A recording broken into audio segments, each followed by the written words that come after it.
Let's get to education, and I'm very passionate about that.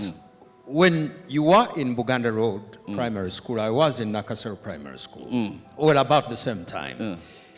At the time, as you remember, there were very few international schools here because the demand for them was either not there or unnecessary.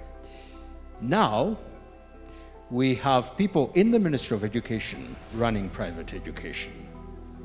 I've been to an international school, and you can literally think that there's a cabinet meeting there because all registration plates are going there. How do we revamp our education? I'm very keen on public education because at the moment it seems as if government has left education to the forces of demand and supply. And where we are today, a child is a client in a school, and that has its challenges. I wish they had left them to the forces of demand and supply. They have not. They have actually gone out and completely bastardized the whole education system. Now, you remember not too long ago when there would be buses and buses and buses, and even some kids coming on planes from Kenya, Rwanda, Tanzania, and even further places to come to Ugandan schools. You remember that? I do. Now, do you know that was a very big income earner for us? Kenya gets a lot of money from us. That was one of the areas we are getting money from them coming into this country. Now I'm actually seeing Ugandans crossing the border going to Kenya.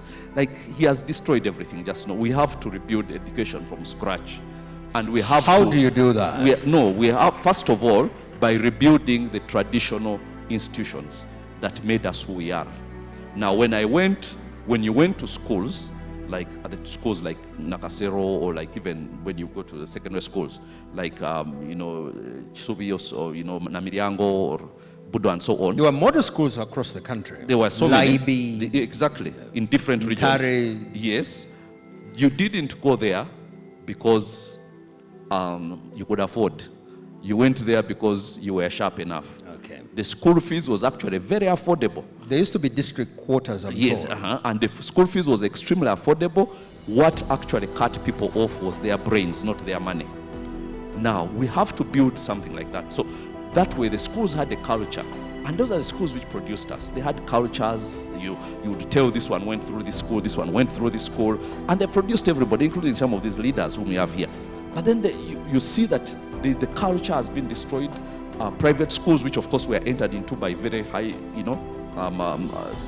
people in high places, and then it's in their interests to stop, the glory of the public schools that they once had.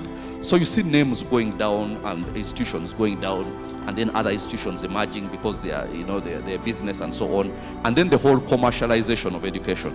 And this is something which has hurt me so much because my son was telling me in his school, I'll not mention it for purposes of, but they are in class sometimes from 4:30 a.m. up to 6:30 p.m. one class or the other.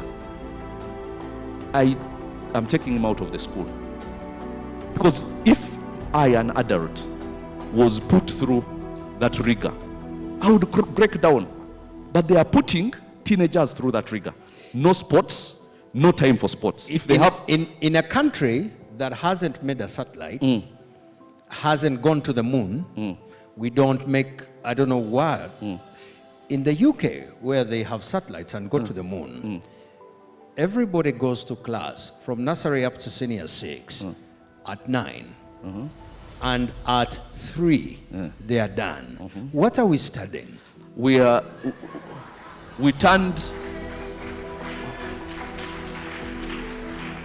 It's like we are training Marines.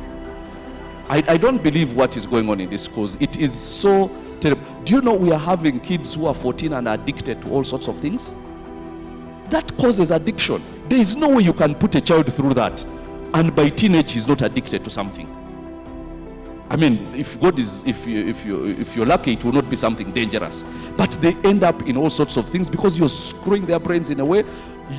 His father, if you go to work at 8, at 6 you are in a sauna with a kasuka somewhere. relaxing with chigere and so on.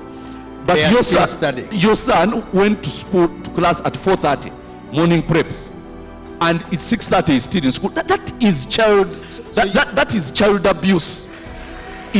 Let me tell you, there is no way I'm going to be president. It probably also might You brought a good example. teachers' abuse. I don't know if they're teachers, but you brought a good example. In the UK, from 9 to 3, and are we more educated? I mean, is our education system better? We are studying books. I mean, just a second. We are starting using the books coming from people who studied who study less. Than we Because whether it is at Kingston for physics or what chemistry it is, don't bite your tongue. I didn't do very well in chemistry. You know why I can't even remember the book. So we have to go back to the basics when you become we president. really have to. We really have to. First of all, even as a way of promoting sport, we have schools which are licensed on a piece of land as big as this hall. They cannot even play table tennis. They don't have that space. Where do children have extracurricular activities? Playing was demonized. No, playing is supposed to be compulsory. That's how you create adults who are responsible, who are not addicted to coffee at 14, and God help if it is just coffee. There are other things which are worse than that. And I've seen things which are happening, and the problems these people have. And now with all these tabs and what, you have kids who are addicted to pornography. And they are looking for places to relax because the schools are treating them like they are training Marines. Then you're going to have to work with city planners and authorities, because if you're saying there are certain things, bare minimums that have to be in a school, you are going to have to close down some schools. My daughters go to a school where there is concrete, paving, and tarmac. I haven't seen grass, apart from the one that is in the place where the rabbits eat. Are these facilities going to be closed because there are no playgrounds? No, we don't come with a high-handed approach like that of closing.